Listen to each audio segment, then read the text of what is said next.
Hello, my friends. Welcome to Lean and Clean. I am Christine, your host, and today I have Noel with me, and he and I share a name because my name is Christine Noel, and his first name is Noel. And so we had a brief discussion on how that came about, but I'm going to let him tell you because it's a cool story. So, can you tell me again how your name came about, please? My mom, I was in Trinidad in the West Indies. And Beautiful. of course, it's Christmas time and Carnival is right around the corner in February. So the party is going on.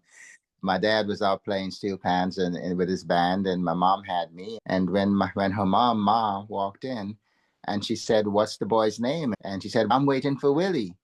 And my grandma, she said, "To France with Willie, man. Call the boy Noel." Yeah, I love that. When you're a grandma, you can say stuff like that, and people just can't get mad because you just spit it out. He just spit it out. Yep. So as I mentioned before when we chatted, my name Noel came about because I was born on Christmas Day, and my mom wanted to keep Christ in my name, so she named me Christine, and then the French version in Noel. So I'm Christine Noel. You So know, beautiful.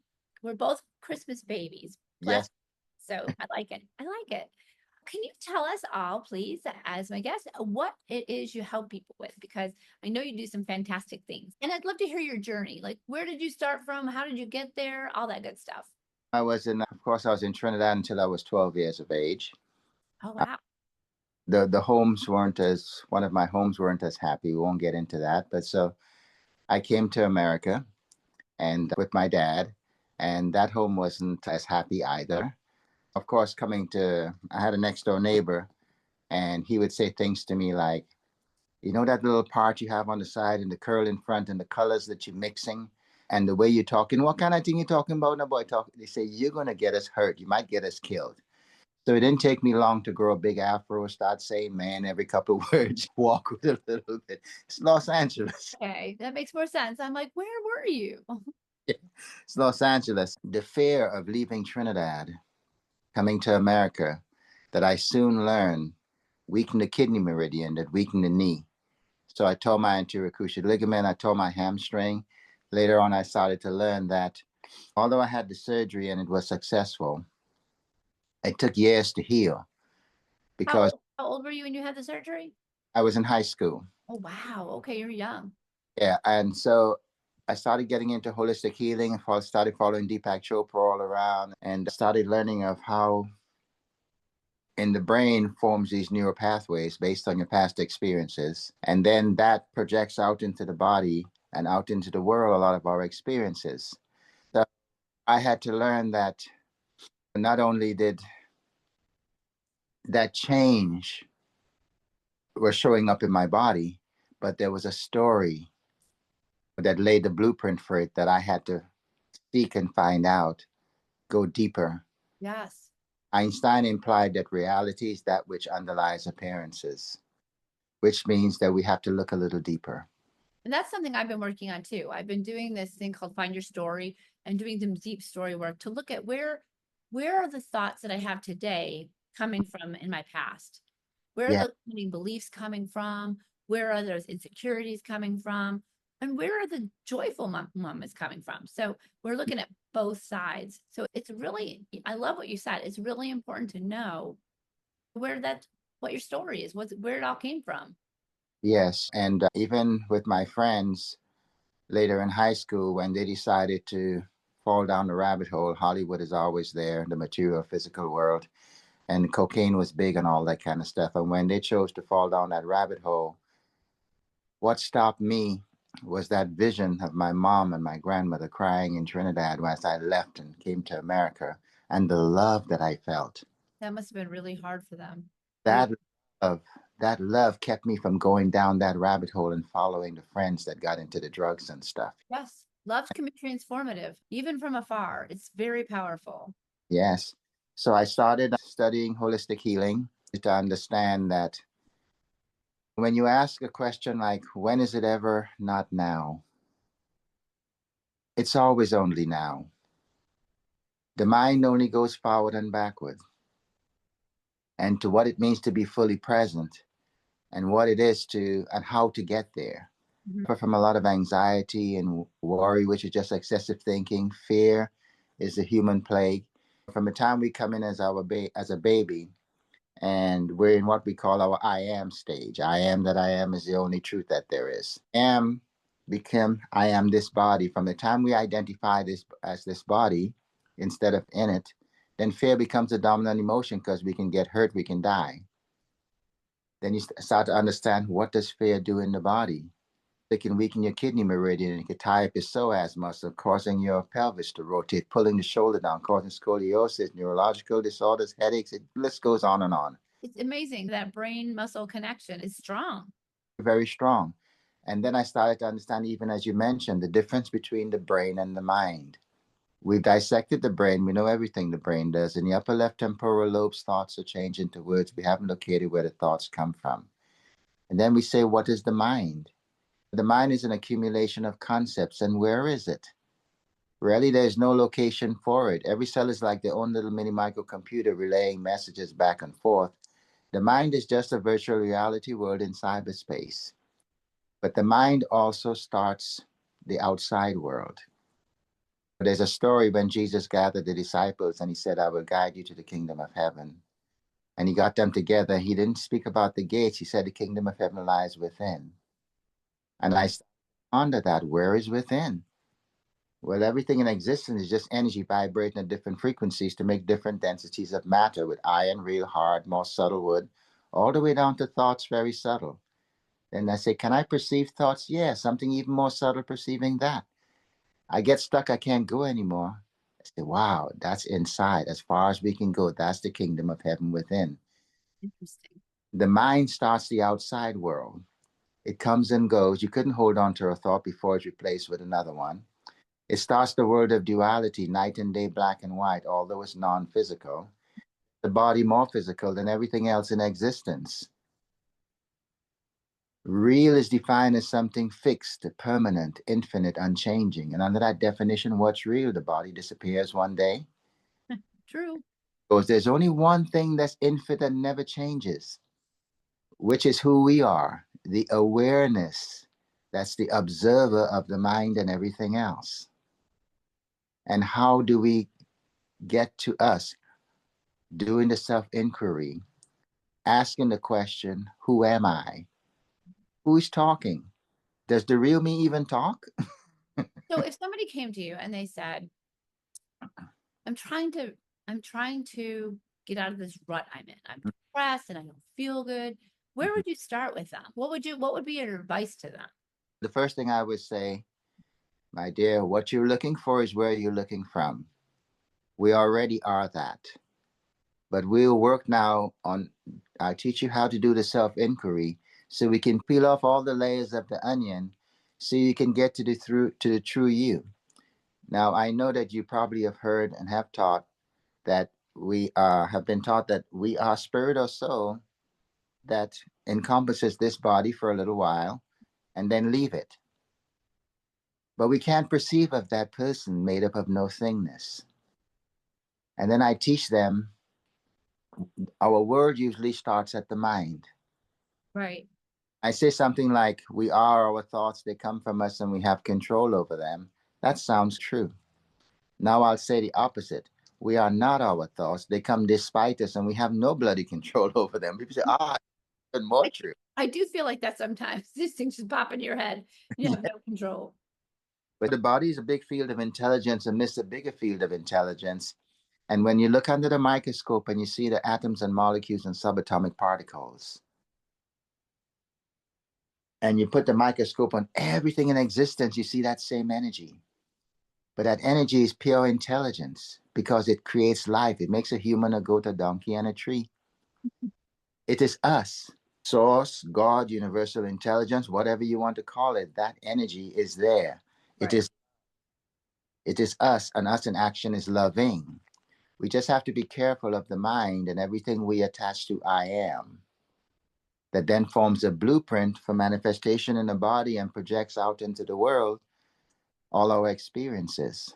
So then do you think if you started changing your language, for instance, you started using affirmations, the I am affirmation. So Mhm. I am wealthy, I am beautiful, whatever the affirmation is. Do you think you can change how you feel about yourself or how you perceive whatever that is. When we understand the truth that sets us free, the truth is the answer to who am I.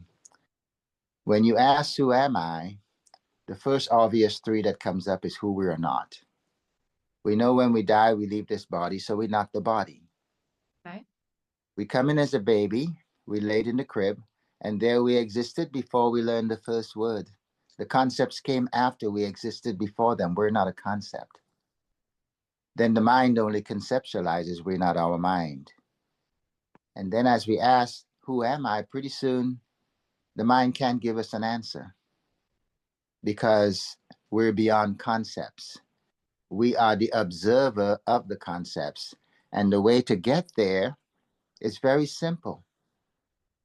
One of our superpowers is focus.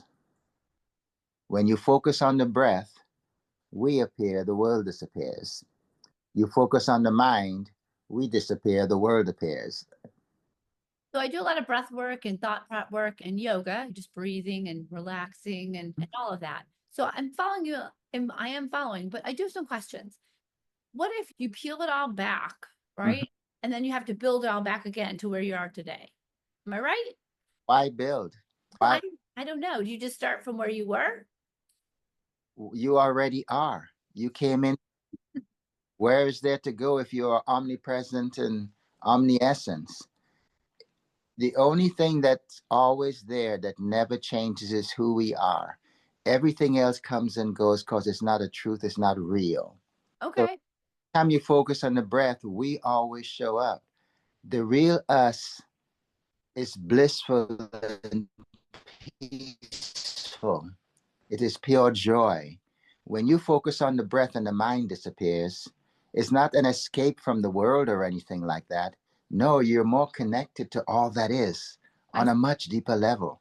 I see. And that bliss is a state of being that, or you're not changing anything. It's like using tennis as an analogy. Okay. The ball is coming at you, that's life coming at you. You don't know what it's going to do. No preconceived ideas of what you're going to do because you don't know what the ball is going to do. I only know what's happening as it's happening and can only think and talk about it after. During, I want spontaneity, intuition, instinct to be present. So we use the mind like an instrument. You pick it up, you plan your day, you figure things out, you solve a problem, you learn something new.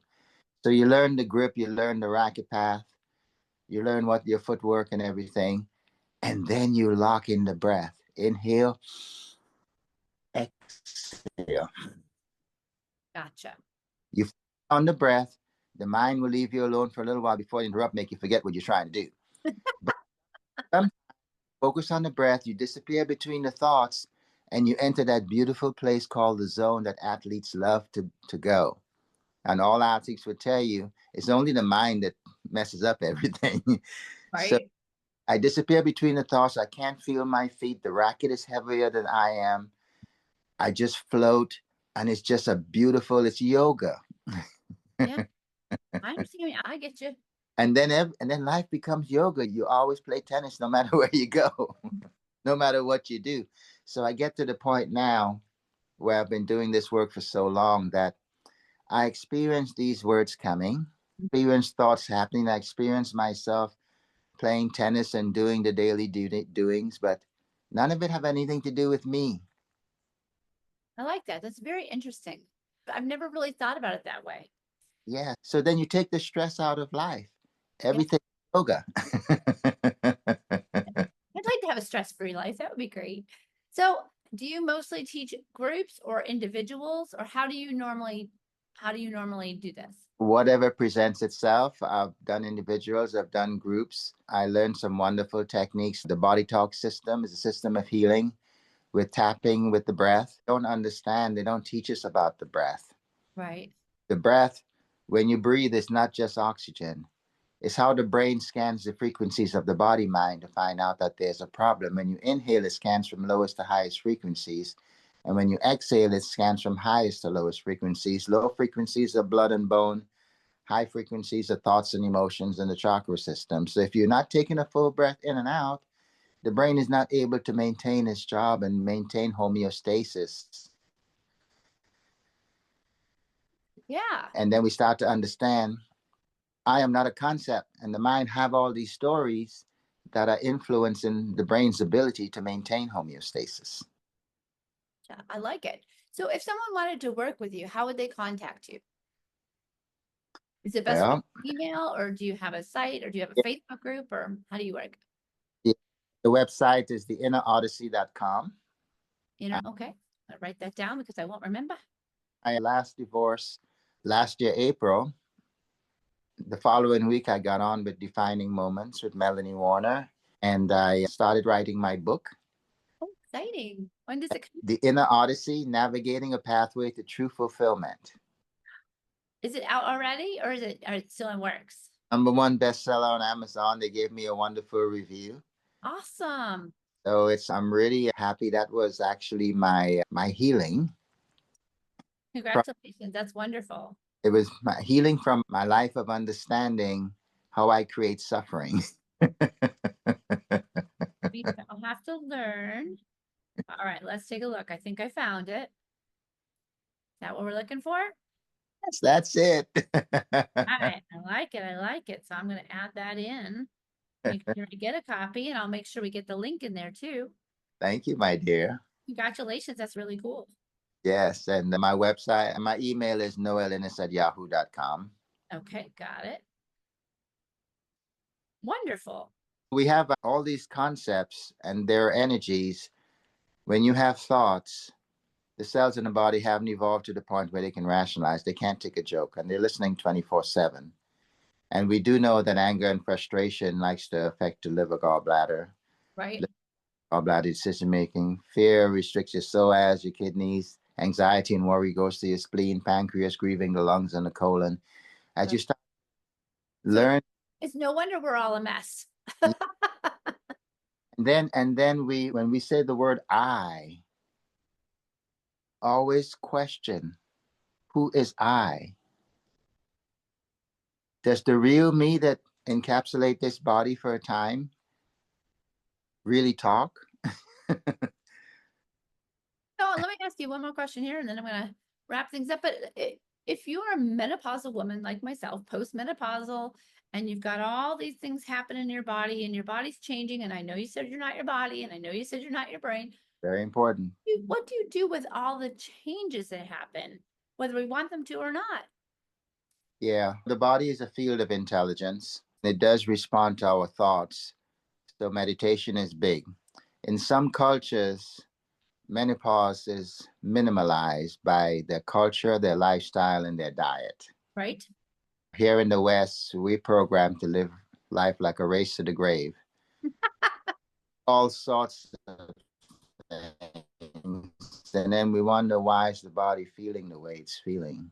We have these filters in there. We can't change them like a car. We've got to clean them. There's a pH that has to be maintained. And the body is just like a plant. You have to feed it a certain way for it to grow how nature intended. So many imbalances and so many false beliefs. A belief is something we don't know. What do I know for sure? I don't have a belief in my parents. I know my parents. Right? I don't have a belief that I am, that I exist. I know that I exist. True. But we must be careful. I know I learned some other knowings that if I go out in the street, a car hit me and the body might be gone. Poof.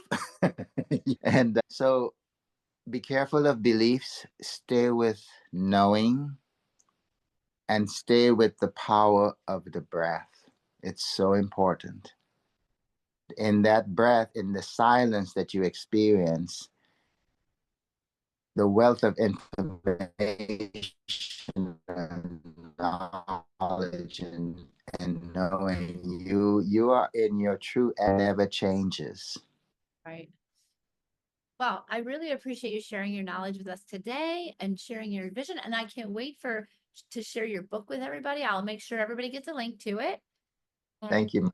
I really just appreciate you being with us. And for the audience, make sure that you take a look at his book and contact him if you need services, and keep hanging with us. Make sure that you like and subscribe. Leave any comments below if you have questions. And as always, I appreciate y'all being here.